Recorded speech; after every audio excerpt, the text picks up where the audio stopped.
Hello everyone, this is Vikram Prakash and you are listening to Architecture Talk. This podcast on all things architectural and all things considered as if they were architectural, which is to say a cross-disciplinary perspective on thinking human and non-human inhabitation on planet Earth. Now before I go on to introduce today's episode, I want to tell you about another podcast that I'm involved in called The Story of Chandigarh.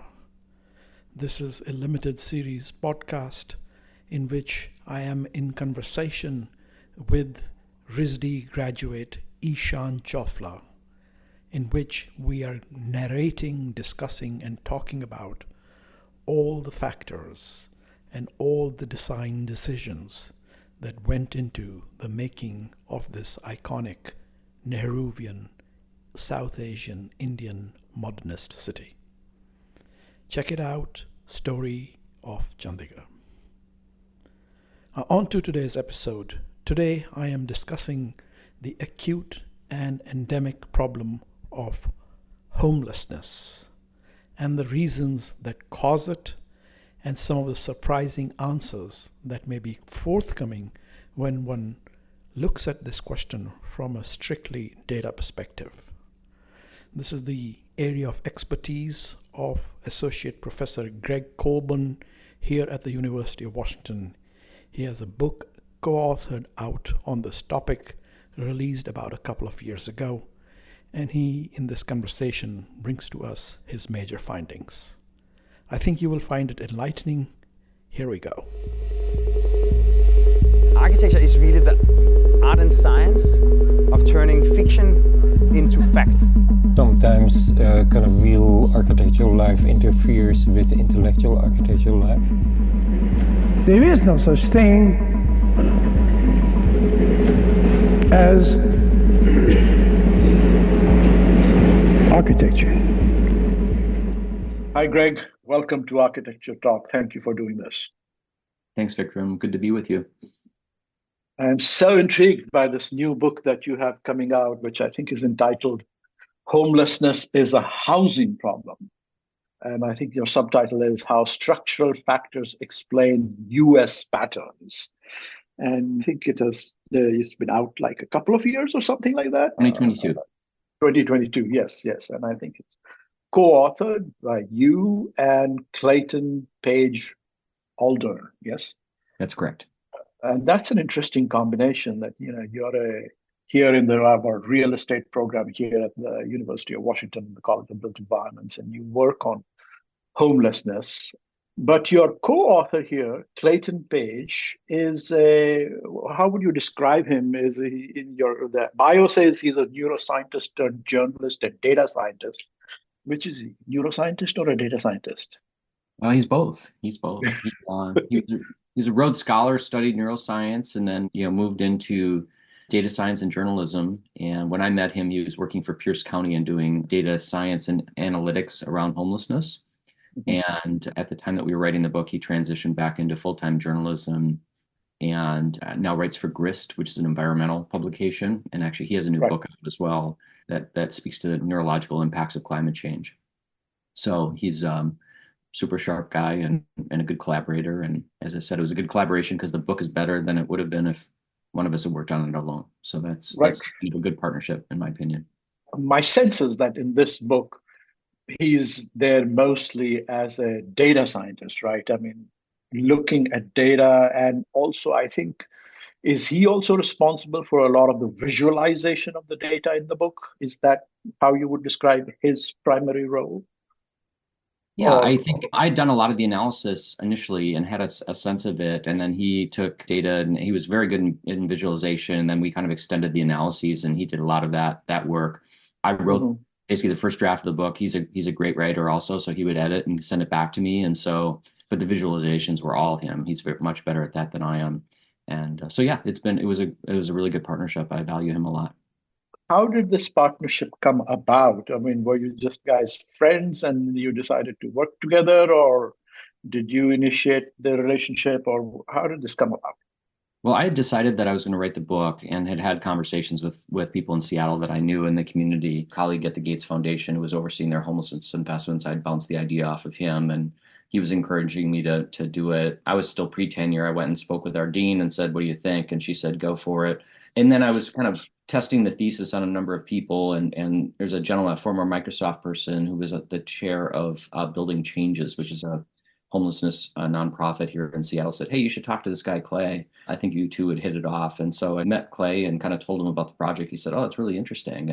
And so we kind of got to know each other a little bit. And I, I'm a big tent kind of person. I just said, "Hey, I think this could be a pretty good partnership if you have interest." And he said, "Yeah." So here we are. Absolutely fantastic. I'm so glad this worked out. So let's start walking through the problem that you're outlining over here. But before we get to what you think are the causes of homelessness, give us a little bit of a sense of the magnitude of the problem of homelessness. What are the statistics on homelessness currently across the nation, the sort of the critical areas where there's maximum homelessness? Just give us a sense of what this level of problem is and perhaps even how it has increased or become more critical over the last, I don't know, last few decades or. Yeah, so I can give you a brief history lesson here on homelessness. So the modern manifestation of homelessness really started in the 1980s in the United States. I see. We had homelessness during the Great Depression in the 1930s, and that was because of economic dislocation and 25% unemployment. We then go off to World War II, we come back, we build a bunch of housing, and generally speaking, homelessness was a very, very minor issue in the 50s, 60s, and 70s. It was kind of Skid Row, hobo, that type of narrative that you hear about. It was tended to be single men who were kind of living on the outskirts of cities, many times living in single room occupancy hotels in New York or Los Angeles. And it was kind of isolated there. In the 80s, we start to see a ramp up in the late 70s, early 80s, we start to see a ramp up in homelessness. And what's interesting, and we talk about the book, is the narrative at that point was we were going through a recession. This was kind of the late 70s recession, Jimmy Carter recession, heading into Ronald Reagan. Right. Yeah. And the narrative, when you go back and read the literature at that point, was, well, this is because of an economic downturn. And as soon as the economy picks back up, homelessness will go away.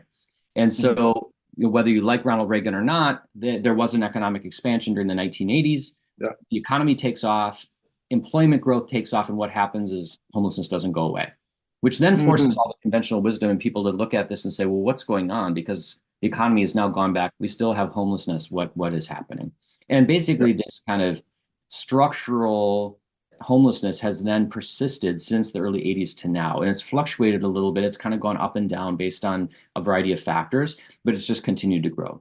Now, when we quantify, so the last number we have is over 600,000 people on any given night experiencing homelessness in the United States.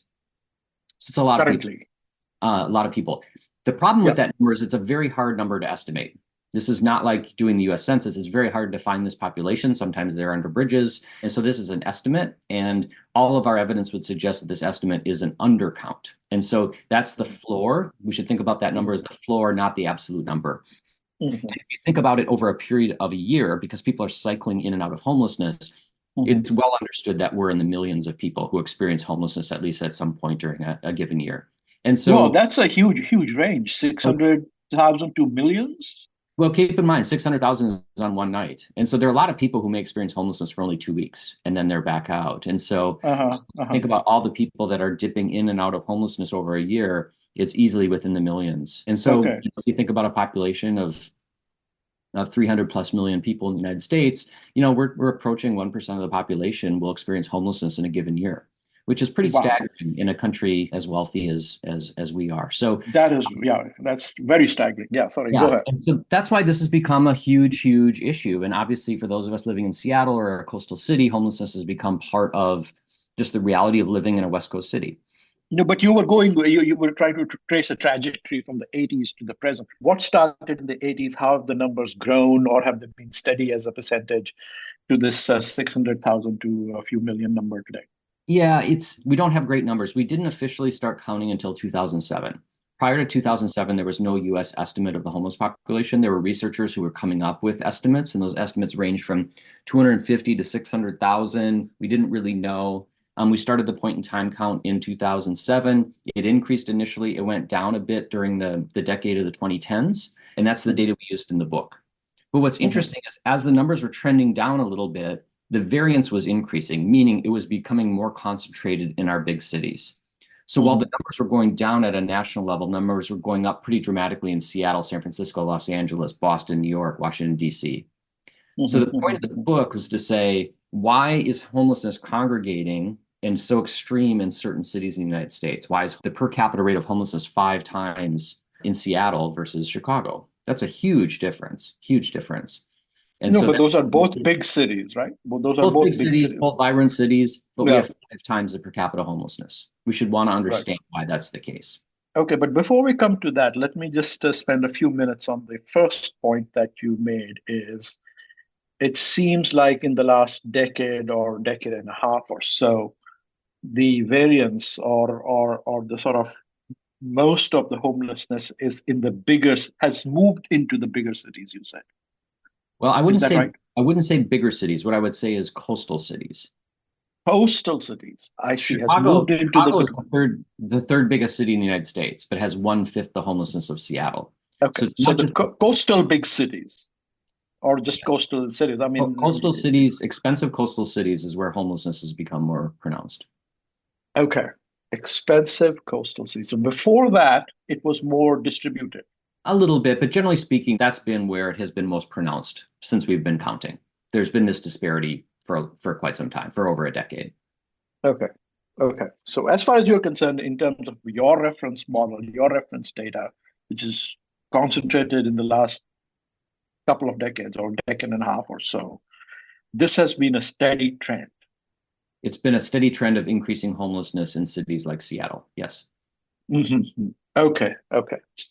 So give us a sense of this divergence in data then. Like, how does coastal rich cities compare to other cities in terms of their homeless populations? The basic gist is the coastal cities are about 4 to 5 times per capita than many of our other cities in the interior of the United States.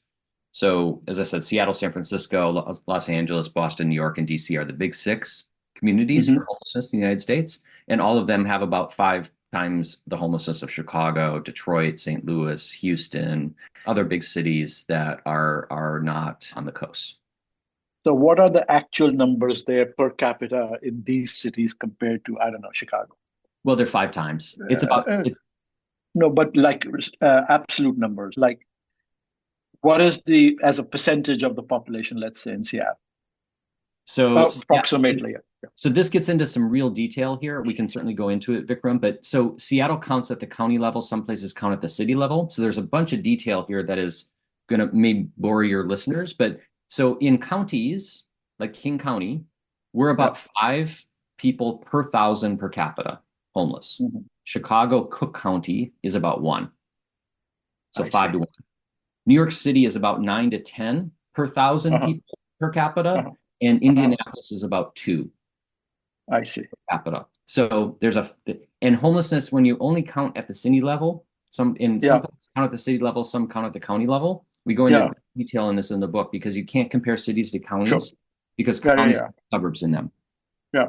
So the city-based counting will have higher per capita rates of homelessness because homelessness congregates in the urban core, which is why New York is 10, Indianapolis is 2, 5 to 1 relationship. When you go to counties, the numbers are lower. LA is 5, and Cook County is 1. So that's generally the range that we're looking at. So how many homeless people are counted in Seattle, the city proper, today? Well, we count at the county level, so we don't have a city number. Oh, we don't have a city number. Oh, okay. We count at the county level. And it's about I think it's 14 or 15 is the last number. 1,000. 14 or 15,000. Okay. Okay. So, all right. So let's start drilling down into this. So what is the reason that we have such high concentration of homelessness in these cities? So different rates, I would have assumed, not being a scholar in this area, that this would have much to do with poverty or like differential income, like or the higher, because I don't know, I would have assumed that was a key indicator, but you don't think that is. Why is that? Okay, well, so let me at least for a moment talk about causation and homelessness because we have to have a little discussion about that. One of the challenges we have in understanding causation in homelessness is that we have causes at the individual level and we have causes at the community level. And as it turns out, they're different. So What do you mean? poverty, of course, is a cause of homelessness. If you're poor, you're more likely to experience homelessness. Addiction is an individual cause of homelessness. Mental illness is an individual cause of homelessness, etc. Because those attributes increase the risk that you're going to experience homelessness. And so when you poll people, generally speaking, what causes homelessness, people say, well, drug use, mental illness, poverty. Those are all true. Those are all true. The problem that we have, and this is why we wanted to write this book, is people then take these individual causes and map them onto communities and say, well, if Seattle has lots of homelessness, it means we have more poor people, more addicts, and more mentally ill people, because those are the causes of homelessness. And those opinions are reinforced when we walk down 3rd Avenue in Seattle and we see Joe on the street and we say, well, there's Joe and there's a needle next to him. He's addicted. Of course, he's homeless. And so these individual causes that are well documented in the literature are supported then by anecdote and experience, and therefore that shapes our understanding of homelessness. And so what we are then doing, and there's 2 decades of literature that support these findings, which is at the community level, the causes of homelessness are different. It is not the disproportionate presence of poor people or addicts or mentally ill people that produces high community levels of homelessness, which is a head scratcher. Like people don't, we call that the unit of analysis in social science. It's a different unit of analysis. So the way we highlight that for people is the first thing I'll do in my public presentations is say, let's talk about poverty. Poverty causes homelessness. There's no doubt about that. But when you map poverty and rates of homelessness, and you'll see this in our book, just a simple relationship between the two, what you'll see is there's a negative relationship.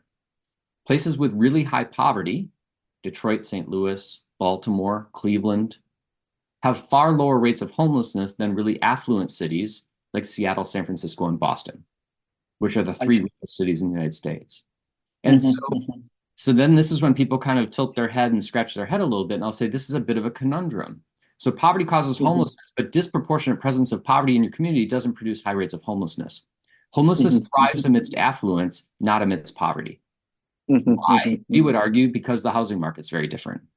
The consequences of being poor in Seattle are different than the consequences of being poor in Chicago or Detroit, where housing is more accessible. Got it. So that makes sense that, Detroit has a lot of cheap housing because of it not being as rich a city, to put it simply. Therefore, if you are sliding towards homelessness, you will slide toward homelessness much later in Detroit than you would in Seattle. Is that the main argument? That's right. The absolute rent level really matters. And so if the absolute rents, if you need to get to $700 a month in Detroit, you might be able to get there through public assistance, through low-wage labor, through familial support. Like those systems might be sufficient to keep you housed. In Seattle, if you need to get to $2,000 a month, familial support, public assistance, low-wage labor it's not gonna get you there. Even with the very high wages we have in Seattle, with our almost $20 minimum wage, it's still not enough for a lot of folks. And so that is why we would argue that we have lots of homelessness in really expensive coastal cities. So is that what you mean by a structural problem? Like in the sense that therefore any city which is, let's just say, rich is the word we are using, therefore has higher housing costs, will necessarily have higher rates of homelessness? So to answer your first question, why do we say structural factors? Because we believe that structural factors such as the housing system, whether we construct housing, access to housing, is a far more convincing explanation for regional variation than individual factors like addiction, mental illness, or poverty.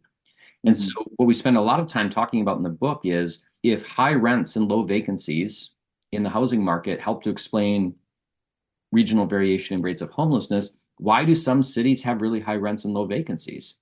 The reason is we have these structural drivers of the housing market, which is people have moved to Seattle in great numbers. They've been paid a whole bunch of money, and we have not constructed housing. Why have we not constructed housing? Because of a whole host of reasons. One, we have mountains and water, and it's harder to build. We also have a really strict regulatory environment, which makes it challenging to build housing. In economics, we would call that an inelastic supply, meaning prices go up and we don't build much. And so the common denominator among these coastal cities is they have population growth, They have very inelastic housing supply. And therefore, what has happened? People continue to move there, vacancies go down, rents go up, and that exacts a huge cost on all of society, but in particular on the most vulnerable people in our community. And that's why we have lots of homelessness. There are other fast-growing communities, particularly in the Sun Belt, and we talk a lot about this in the book, that have not had the same experience. Why? They built a lot of housing. Austin, Texas, Charlotte, North Carolina, places that have grown almost as fast as Boston and Seattle and San Francisco, but have had much more elastic housing supply and therefore constructed housing and were able to maintain a more reasonable housing market than coastal cities. So here, when you say we're able to construct a more elastic housing market, you're not saying, so this is the housing market in general. You're not saying more low cost or affordable housing. You just mean the entire housing market. Well, simply numbers. Well, the numbers clearly matter. What I say clearly in my remarks is we need a lot more housing, and a lot of that housing is just going to be private market development of housing. That alone won't end homelessness, but it'll certainly help. In addition to that, we have to have a more robust system of housing subsidy and supports for low-income households, because there are going to be plenty of people who can't afford that market rate housing. Okay, but let's drill down on the first part a little bit. I mean, would we build a whole bunch of, I don't know, luxury condominiums downtown in Seattle? How's that going to help? Well, right now we don't have enough places for Amazon people to live. So what are they doing? They're down renting, and they're gobbling up housing that other people would have. And so we have low vacancies all over the place.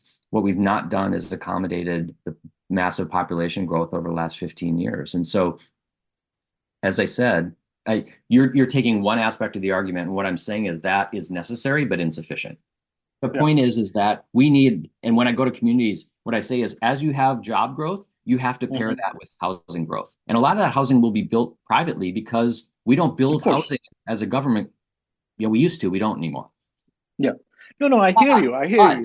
And so the problem is people then saying, and I'm defensive because I get angry emails from people all the time saying, Greg, all you're saying is build market rate housing. I'm like, no, that's not what I'm saying. What I'm saying is we absolutely need to do that. And we need to have a more robust system of housing supports. And so I get accused of being a shill for corporate interests because you're just trying to get, have developers make a lot more money. And then I get accused of being a socialist because my next point is that there are going to be a lot of people who can't afford this housing. And our nation supports about 4 to 5% of households in the United States with housing support. 12 to 15% of people are below the poverty line. Right. So our policy response has been inadequate to the scale of the problem. And so therefore what we're observing in our coastal cities is tragic, but entirely predictable, unfortunately. Yeah, no, I'm not coming at you, just for the record, from any perspective. Understood. Yeah, so but I'm just trying to understand, and what you said makes complete sense to me, that if more housing is not made available for the Amazon employees or whoever it is on the higher income scale, then they're going to go elsewhere and shift and gentrify other areas, to put it simply and crudely. Sure. One has to accommodate, one has to anticipate. You can't expect the Amazon employees to get paid less or live 50 miles away. They're just not going to do that. So they're just going to influence the rest of the market. So that makes sense to me. The solution has to be integrated across the sectors. And when people say like we should have built more housing for Amazon folks, I'll say that's true. But the way I prefer to frame it is what we didn't create was sufficient housing for incumbent residents to continue to call Seattle home. The Amazon folks found housing, right? Yeah, they'll find out. They'll find it one way or the other. They'll find it one way or the other. And so what we have not done is creating housing capacity for incumbent residents. One way to do that is to create additional housing for the Amazon folks such that the rest of the housing stock is still available for incumbent residents. The constrained, the limited housing production has then just kind of forced this down on people, and then who ends up losing? It's people who are vulnerable. And so the metaphor that an analogy that we use in the book that's probably gotten the most traction, I know you haven't had a chance to read this, but I want to bring it up because it's related to this point, is we draw a distinction between root causes and precipitating events of homelessness. And we would argue that both are important. Okay. And if we think about the metaphor analogy of musical chairs, and we have 10 friends come together to play musical chairs. There are 10 chairs. A leader starts playing music. They walk around in a circle. The leader pulls one chair out. We now have 9 chairs. And when the music stops, everyone scrambles for a chair, and by definition, someone loses. There's someone left without a chair. In this case, the loser was Mike, who was on crutches. He had sprained his ankle. So he was unable to move quickly when the music stopped. If we were to interview Mike after the game and ask him a social science question, which is, what caused you to lose the game? He would say, I had a bad ankle. That was the cause. And we would argue that that was the precipitating event for his chairlessness. Right. If we ask a different question, which is, why didn't Mike have a chair? It's because we didn't have 10 chairs. Right. That is the root cause of his chairlessness. And so when we think about that in Seattle, I joke and say, finding housing is exactly like this scarcity in musical chairs, which is, we see Joe on the street and we say, of course, Joe's homeless, he's addicted. Of course, Mike's chairless, he has a bad ankle. What we're missing is the structural deficit of housing. And it's not the Amazon people who are going to lose that game of musical chairs. It's Joe who's addicted. And so what I say is, it's, finding housing in Seattle is like playing musical chairs with the Usain Bolt, who's the Jamaican sprinter, the fastest man in the world. He's going to win every time, right? Of course. He's going to win. The Amazon people are going to win this game, this fight for housing in Seattle, and people who are vulnerable, who have been discriminated against, they're physically disabled, they're old, they are addicted, whatever the case may be, lost their job, they're the ones who are going to lose. And so as a society, we focus on these precipitating events all the time. And they're important and they're true, but they layer on top of structure, which is the structural deficit of housing. And so we have to honor both those explanations. And so what I say in my talks is like, when you ask people experiencing homelessness why you're homeless, what caused you to be homeless, many times they'll give us precipitating events. Women will say, domestic violence, my boyfriend beat me up and I ran, and I'm homeless now. And so one of the struggles for me in writing this book was, who am I to say that this woman's explanation isn't true? Of course, that experience of domestic violence is true, but that happens on top of structure. People will say, I got divorced and I'm homeless. And I'll say, well, if my wife and I were to get divorced, and I hope it doesn't happen, neither of us would experience homelessness tomorrow. Right. So the context in which that relational breakdown happens really matters. Of course. And so that's the key thing. And so it's not to minimize addiction or domestic violence or poverty, these precipitating events. It's to understand how that interacts with structure to produce this issue. And if we want to reduce homelessness, ending divorce will not end homelessness. I'm not pro-divorce, but we could have I get it. Yeah, we could have 0 divorces in the United States and we'd still have plenty of homelessness because of these structural issues. And so there's a subset of people who are somewhat hostile to this argument because they want to blame drugs and blame Joe in the street. But the vast majority of feedback has been much more positive. People saying, oh, I never really thought about it this way. I want to blame the weather. I want to blame our generous benefits. People are moving here. I want to blame drug addicts for making poor decisions, as opposed to having all of us to look in the mirror and say, no, we all collectively created this problem by not creating a housing market that's accessible to enough people. And now we're living with the consequences, which is really tragic, unfortunately.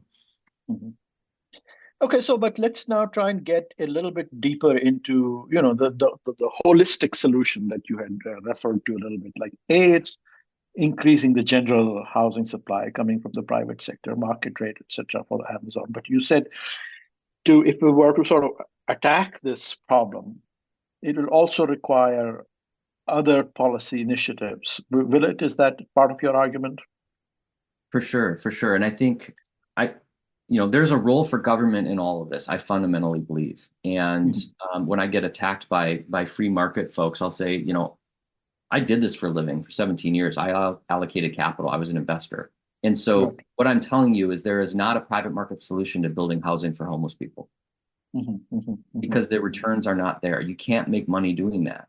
And if our societal response is then just tough, there's going to be nothing. Well, get used to a lot of homelessness on 3rd Avenue because this is just going to continue.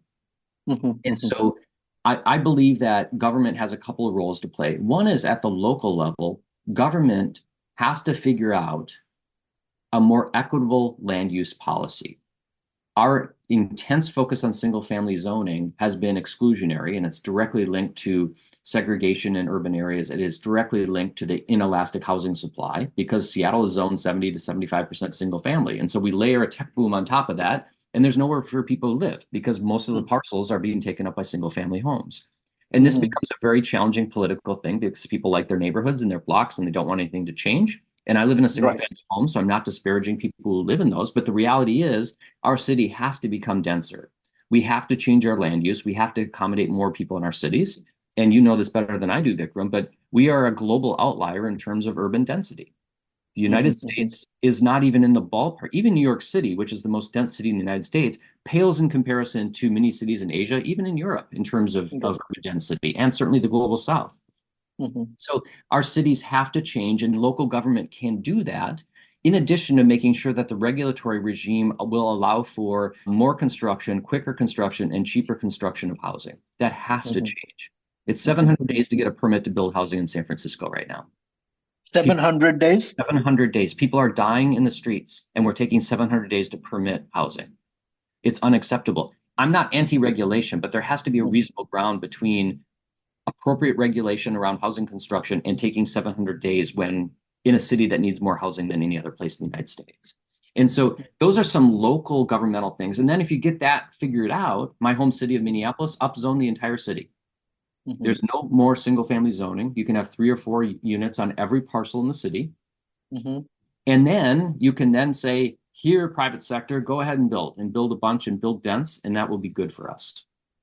That's, and in terms of local government, that's what I want local government to do. And then we have the larger issue of, we have 12, 13% of the households in the United States. Let's say it's 15 million households that live in poverty. So what is our societal response to that in terms of housing? And so we have federal programs that serve 1 in 4 people who are eligible for housing support. So 1 in 4 poor people who are eligible for housing support get it from the federal government. The other 3 in 4 are coming to the state of Washington and King County and the city of Seattle saying, I need help. This is a really expensive place to live, and I'm getting no help from the federal government. And that's difficult for the state, county, and city because housing costs are the biggest line item in the household budget. It's expensive. It's expensive. And so when we take a very residual federal approach to low-income housing policy, layer that on top of really expensive jurisdictions that are exclusionary, like Seattle, in the sense that we don't have multifamily housing at the scale that we need, you end up with low-income folks in a vice, and it keeps cranking. Housing costs go up. There's not more supports. So that fundamentally has to change. And so when people say, well, is it socialism, Greg? I'll say, well, we're not even in the ballpark of socialism. We support 5% of households with subsidies. In advanced economies, the average is probably 20 or 25%. If you look at European nations, the Netherlands, 30% of their housing stock is social housing. It's owned by the government.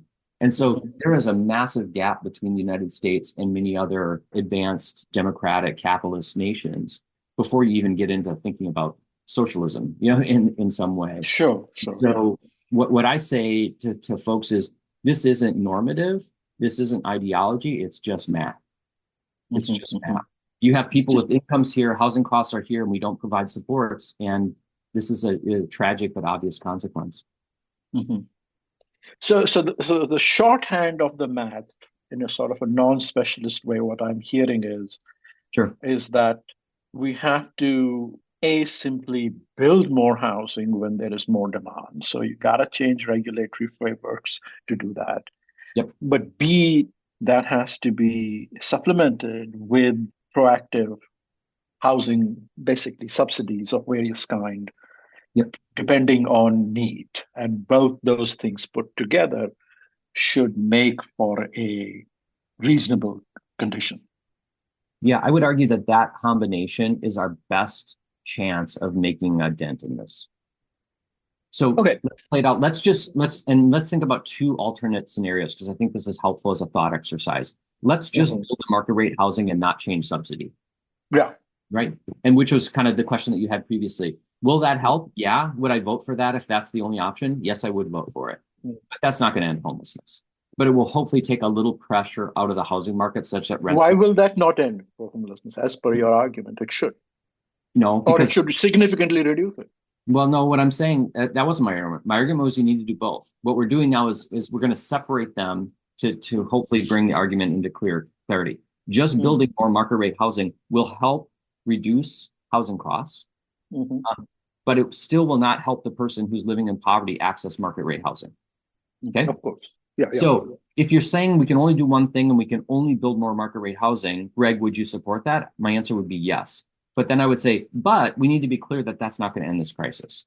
Let's take the other extreme and say we're not going to build any more housing and we're just going to add more subsidy. Right. Which is what happened during COVID. Seattle got a bunch of support from the federal government. And what happened is they couldn't get people into housing with those subsidies because there was no housing. There were literally no vacancies. And so subsidy without the housing stock is not as successful as it could be. And so what we need to do is pair more robust subsidy with a much more significant construction of housing. The estimates are we're anywhere from 3 to 6 to 7 million units short in the United States. When you look at per capita housing construction, it was far higher in the 50s, 60s, and 70s than it has been in the last 2 decades.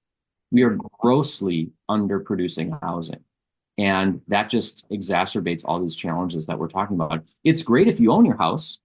Housing scarcity drives prices up. And so this is why housing becomes the conversation at every cocktail party. It's either, I can't believe how much my house is worth, or I'm angry about all the homelessness I see. And what I say to people is, it's the exact same forces that are producing this outcome.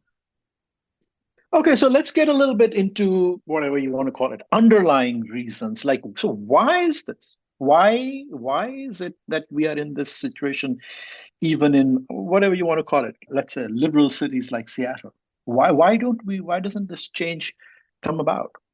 I mean, well, I think one of the real conundrums, and there's a lot of interesting writing going on about this right now in this, which is West Coast jurisdictions that tend to vote Democratic have not done a very good job of accommodating housing growth. Cities in the South, Texas, Florida, have actually done much better job. They've allowed, now a lot of that housing growth has been through sprawl, which wouldn't be my first choice in terms of how that housing should be built, but it does demonstrate that if you actually build the units, you can maintain a more reasonable housing market. Why have southern states done that? Because they have much more lax regulatory regimes. It's like, you want a permit to build housing, go for it. You know, you want to add all these environmental provisions on the construction of housing, we're not going to do that. We're not going to do that. And so West Coast cities do have a much more strict regulatory environment, which there are good reasons for that. And I support those reasons, but it has exacted a big cost on society, which is not enough housing. The other thing that we have is this kind of very localized political challenge of people who are very progressive, ideologically speaking, in federal elections, but on their block, they don't want anything to change. NIMBYs. They're NIMBYs and they're small c conservative, you know, in terms of what happens on their block. And so when the Planning Commission sends them a letter and says, we want to put up a multifamily housing unit at the corner of your block, come to a meeting at 7 o'clock on Tuesday night, what happens? A bunch of They'll be there in force. Yep, they come out in force, and people who would benefit from that multifamily housing might not even be invited because they're not living in the neighborhood, or you know, you have little kids and it's bath time and you don't have time to go to a meeting at 7 o'clock. It's a bunch of people who are 55 years and older who are empty nesters who show up and say, "Yeah, I don't want my block to change." Right. So when you make those decisions night after night after night, city after city after city, you end up with a really screwed up housing system. And this has been really, really profound in left-leaning, progressive, affluent cities, San Francisco being the prime example, but Seattle's not. We've built a lot more housing relative to San Francisco. We're not great, but they're really bad. They're really bad. And so the way I bring this to life in my teaching is, so in the 2016 election cycle, there was a house in Wallingford with a political sign in the front yard for Bernie Sanders. Signaling their political ideology at the federal level. Right next to the Bernie Sanders sign was a sign that said no upzones, which from a political science standpoint is really 180 degrees opposed. If you think about the ideology of progressivism and Bernie Sanders, that's a very conservative position, which is I don't want my neighborhood to change. And so within the same household, you have someone saying, I don't want anything to change here, even if that then means that there are going to be other people who need more housing that can't access that. And so what I say is, if we can't get the Bernie Sanders voters in Seattle and San Francisco and LA to get more, to adopt more housing, are we going to get the Trump voters? And so it's a real conundrum. And I spend a lot of time talking to elected leaders on the West Coast about this issue, that we have to fundamentally change the way we think about housing. We can't leave it up to Tuesday night meetings, planning commission meetings, and letting people come in and just say no because they don't want things to change. I'm trying to imagine the argument of that Wallingford household. This is all conjectural, but probably it goes something like this. Well, I liked my neighborhood as it was when Seattle wasn't such a rich city. Yep. Now that it has become a rich city, why is that my problem? Right. You're exactly right. And I've heard that from people over and over and over again. And, Right. and my response to that is this is not Seattle of 1978. And you may have preferred Seattle of 1978 to Seattle of 2024. And I completely understand. But society changes. We are in constant movement and change. And that change can be difficult for a lot of people. But if your position is, I want to go back to 1978, that is not an acceptable position, because it's not happening. It's not happening. And therefore, what I say is, if you are opposed to multifamily housing, you are for homelessness. And that angers some people. But I'll say it's absolutely true. If you're angry about homelessness and then you're also saying no other housing in my neighborhood, you're the problem. It's not working. Then you're the problem. Yep. And I don't make a lot of friends at these meetings, Vikram, when I say things. Well, that's why we have tenure for you in the university. Exactly. So true. But let me drill down a little bit more into regulatory frameworks. What is the issue here? Is it cumbersome regulatory frameworks connected to amount of time they take and the sort of environmental controls, or is the problem simply the numbers, like how many permits or zoning? Is zoning really the problem? They were up. You said Minnesota, they simply upzoned 4 units per lot, and that you could still have a rich regulatory framework around environmental controls and so on, and do the upzoning. So, where is the problem here, or is it both? Yeah, it's both. It's both, which is unfortunately the issue on most of these issues. It's not like one thing. And so people always want to ask me, like, what's the one thing we should change? And I was like, well, you can change land use, but if you don't change anything else, we're probably going to not activate the market the way we want to. And so Minneapolis upzoned, but then they didn't think about parking restrictions, mandatory parking minimums, and then setbacks and height limitations. And so there were all these things that needed to be changed in coordination with the land use changes to really get the response that they wanted. They ultimately got there, but it was a bit of a slow response. And so there's this kind of package of land use and regulatory changes that can happen. It doesn't mean we have to get rid of all environmental regulations. The point is that there are going to be some things that we have to have a hard look at. And there are many cities around that have said, we're going to waive certain restrictions for 100% affordable housing production. There are going to be certain things that we're just not going to put you through these hoops because we desperately need this housing.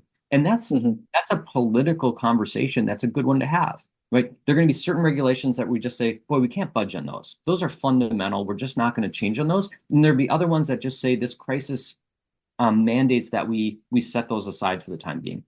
And that's okay. And different cities and different jurisdictions will arrive at a different outcome. But I think we can collectively agree, regardless of where you are politically, that this current state doesn't work.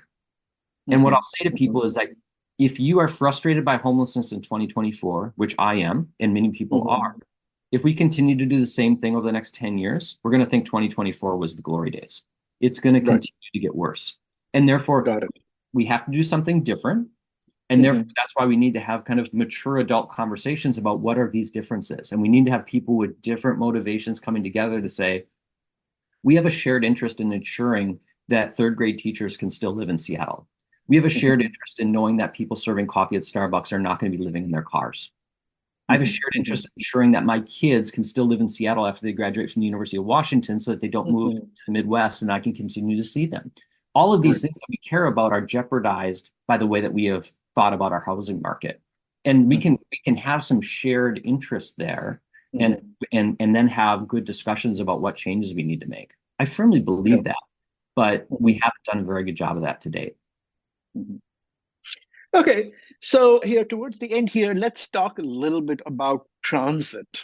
One of the conversation I often hear in the context of these conversations is, well, if we develop effective transit-oriented development, if we develop good transit, which would enable people, let's say in South Seattle, to be able to easily come to work and build housing densities around transit, that would be a more infrastructure-based targeted solution that could still work with the kind of housing character neighborhoods that we have existing and people want to preserve.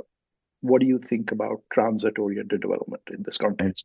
I agree 100%. I think it's absolutely fundamental. And we have the opportunity with our $55 billion regional investment in rail from Everett all the way down to Tacoma to do this. And so I've been involved in legislation and creating legislation with colleagues in the region around this very idea, which is we're going to make a regional investment of $50+ billion in this rail system. This is a one-time opportunity, once in a multi-generation opportunity to create housing capacity around station areas. We have 50 station areas that are going to be built outside of the urban core. If you can construct 10,000 units with density around each of those station areas, 50 station areas times 10,000 is 500,000 housing units. We're now getting into the ballpark of the 800,000 units that the Puget Sound Regional Council suggests that we need. Without planning and strategy around those station areas, if we just let the market do what it's going to do, we'll probably get 1,000 units around those station areas. 1,000 times 50 is 50,000 housing units. Then that opportunity will be lost for the next 100 years or 50 years or however long that housing is going to be standing. And so I'm deeply, deeply concerned that we are not going to optimize this opportunity that we have in front of us. And the legislature keeps talking about this each year, and we're nibbling, but we haven't said we need to create this capacity. And if we miss this, I think our grandchildren are going to say, what were you thinking?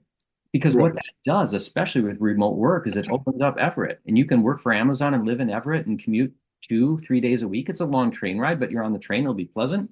And it can then release some of that pressure on the housing market in Seattle and Bellevue and allow for people to live elsewhere. And so I think it's fundamental to the health and vibrancy of this region. And I really hope that we don't waste that. And I think my next book that I'm noodling on right now is really to talk about housing as infrastructure.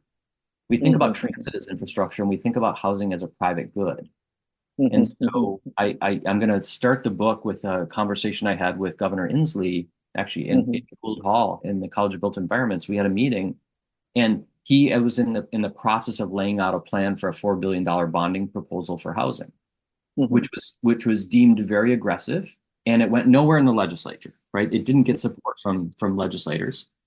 And it was interesting as I reflected on that meeting that the region invested $55 billion in transit, yet a $4 billion proposal around housing was deemed wild and responsible. Less than 10% of what we were thinking about in transit. And so we just don't think about housing in that way. We don't think about housing as bridges or trains or buses. And I think we're paying a dear price for not thinking about housing in that way. No, I couldn't agree with you more. I mean, this is a very personal opinion, but it appalls me. I mean, in a sense, somehow, like we can push through such expensive infrastructure projects many times, simply to facilitate reasonably well-doing neighborhoods, very expensive things, but nothing for housing. So I think the classifying housing as infrastructure makes complete sense to me, to treat housing as an infrastructural issue in the city in general. And the problem is quite simply that housing is considered to be a private thing, a personal thing, your own individual thing, your number one investment, my castle on my block kind of thinking, which is truly unfortunate. And perhaps that's where one of the big differences in how we run our cities here in the United States in general, but certainly in the sort of more liberal cities. And I don't know, certainly Asia, but maybe even Europe, yes? Yeah. I think I would argue that one of the great mistakes, and I understand the motivation behind it, but one of the great mistakes we made as a nation was creating a housing system that became the primary source of wealth creation. Because when your home and the equity in your home is how you're going to pay for your kids' college education and your retirement, people guard that with their lives. Of course. You had 80% of your net worth in Microsoft stock, you would check Microsoft stock every day. Right. You would just be obsessed with where's Microsoft? This is my entire net. And that's how people think of their homes. Yeah, And so yeah, therefore, yeah. anything that might jeopardize the value of their home, they say, whoa, I got to be careful here because this is the golden goose. I can't kill the golden goose. And so by thinking about housing as just, this is a place to live, just as my car is a mechanism for me to get from point A to point B, it then takes that away and then allows us to say, well, I'm not so worried about what the value of that is every day. And so in this idea of an ownership society, and I, as I said, I own a home. And so I understand all the reasons behind that. And I think this was kind of an unintended consequence, but it's been a huge problem. And then when you layer on racial disparity and who was able to access home ownership because of the way that we structured the home finance system, which was overtly racist, when that's where the source of wealth creation comes, you have Black households that can't buy homes in the 1950s, white households that did. White households then have wealth creation, they pass it on to their kids, and we now have a white-Black racial wealth gap that is largely attributed to access or lack thereof of access to housing. And we continue to just kind of throw gasoline on this inequality fire through the way that we think about our housing. It's really, really unfortunate. And it's kind of a slow moving train wreck. You know, we're 10 decades into doing this. Yeah. No, it's moving quite fast now, this train wreck. It really is. No, you're right. It's accelerating. And everyone it really is. You're exactly right. Right. Okay, so finally, it occurs to me that let's produce the counterfactual of a different world tomorrow. Would you broadly say a more rental-based housing relationship is better than an ownership model? Just as a counterfactual, if we got to a certain place where everybody said, well, it's a cost, how much, it's just something. I actually think I'm of two minds on this, Vikram. I think I have frequently said I think a society that has more renting is probably a better society, and people use other mechanisms for wealth creation. But because we have the system that we have, there are a lot of groups that work with underrepresented populations that say we have to create home ownership opportunities for Black, Brown, and Indigenous people because of course, create wealth. And I think both of those can be true in the sense that in our current system, I support this. But I do think, and there are a lot of European nations that have just much higher rentership. And then you create wealth through other investments or saving or whatever the case may be. And I think it gets away from this golden goose concept, which I think is really, really problematic. But I don't see us changing. I mean, this is baked into our DNA. It's baked into federal policy. It's baked into our mortgage finance system. And so moving to a nation of, let's say we're 65, 66% home ownership in the United States, moving to 50-50, I just don't see that happening. In some of our cities, we will. We'll have cities that are 50-50. Right, sure. That's fine. And I think creating more rental capacity in cities is really important, All right. Well, that's a good place to perhaps move on from this conversation. Gregg, thanks so much. I have learned so much from you. That's great. No, it's great to be with you, Vikram. I appreciate you having me on. Take care. Okay. Thank you.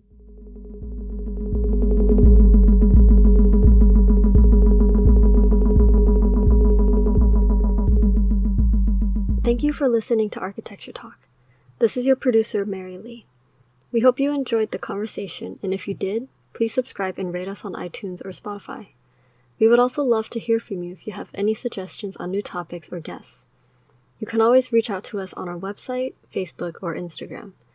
Thanks again, and until next time, this is Architecture Talk.